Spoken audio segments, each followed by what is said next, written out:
Hi friends, Sindhu Bhairavi அடுத்து என்ன நடக்க போகுதுன்றத இந்த வீடியோவில் ஒரு குட்டி ப்ரோமோவாக பார்க்கலாம் வாங்க.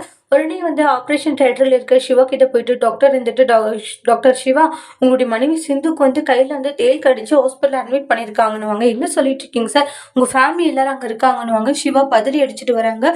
உடனே என்ன ஆச்சு அப்படின்னு கேட்கவும் இந்த மாதிரி நடந்த விஷயத்த சொல்கிறாங்க அன்னபூரணி.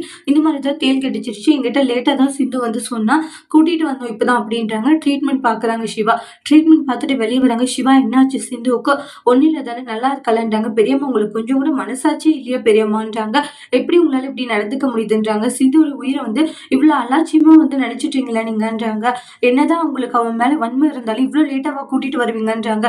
இன்னும் கொஞ்சம் லேட்டா கூட்டிட்டு வந்தா உசிரே போயிருக்கும், இவ்வளவு லேட்டா கூட்டிட்டு வந்திருக்கீங்க, இதுவே ரொம்ப ரிஸ்க் தான்றாங்க. அவன் மேல இருக்கிற கோவத்தினால இப்படி பழி வாங்கணும்னு இப்படி பண்ணிட்டீங்களே, இன்னுமே உங்களுக்கு ஏன் பெரியம்மா இந்த கெட்ட எண்ணங்கள் அப்படின்னு அப்படியே அன்னபூரணி ஷாக் ஆகுறாங்க.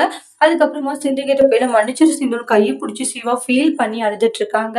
அதோட இந்த ப்ரமோவை முடிச்சிருக்காங்க. இனி வரக்கூடிய எபிசோட்ல என்ன மாதிரி ஒரு டோஸ்ட் வர போகுதுன்னு வெயிட் பண்ணி பார்க்கலாம். தேங்க்யூ.